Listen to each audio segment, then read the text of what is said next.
News when you want it with Bloomberg News Now. I'm Nathan Hager. And I'm Karen Moscow. Karen, we begin with a major legal and political development. Former FBI Director James Comey is now facing a criminal indictment. He's been charged with lying to Congress and obstruction over testimony he gave in 2020 about leaks in the Hillary Clinton investigation.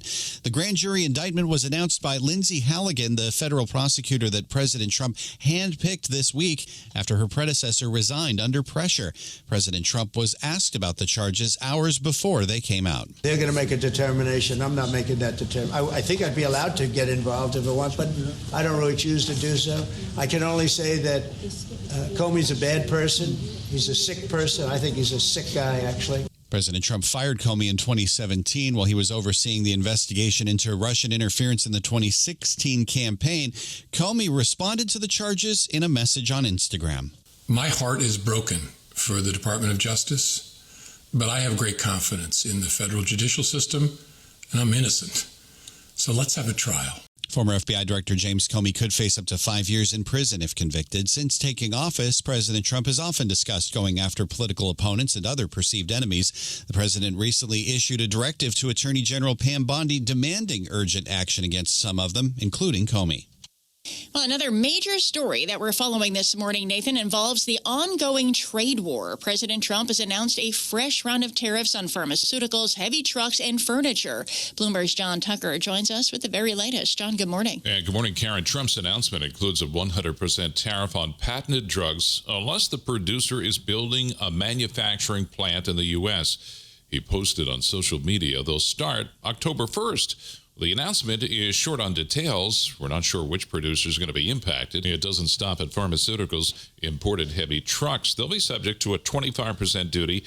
Kitchen cabinets and bathroom vanities will be hit with a 50% charge. And upholstered furniture imports are to be taxed at 30%.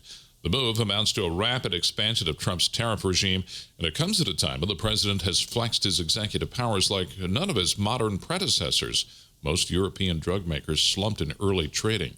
In New York, I'm John Tucker, Bloomberg Radio. All right, John, thank you. And President Trump has signed another executive order, this one detailing plans to allow TikTok to keep operating in the U.S. Bloomberg's Amy Morris reports from Washington.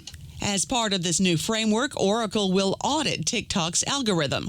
Vice President J.D. Vance. What this deal ensures is that the American entity and the American investors will actually control the algorithm. We don't want this used as a propaganda tool by any foreign government. We want to make sure that our people and our investors actually make these decisions based on what's good for their business. And Vance says the U.S. version of TikTok will be valued around $14 billion.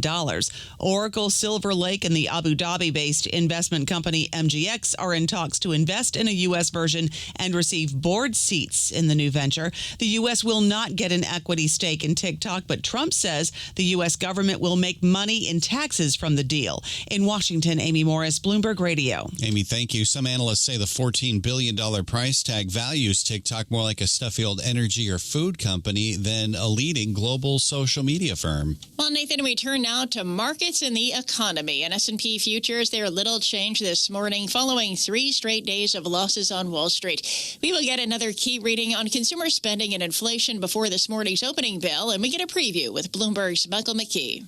Consumers hung in there during August, economists say. The consensus is spending remained strong during back-to-school season, suggesting any impact from tariffs or Trump uncertainty was muted.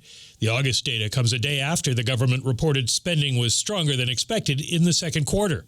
Investors are also watching the personal consumption price indexes for clues to the Fed's plans ahead. Fed officials have already forecast headline inflation of 2.7% and a core of 2.9%, still moving away from their 2% target. Michael McKee, Bloomberg Radio. And that's news when you want it with Bloomberg News Now. I'm Karen Moscow. I'm Nathan Hager, and this is Bloomberg.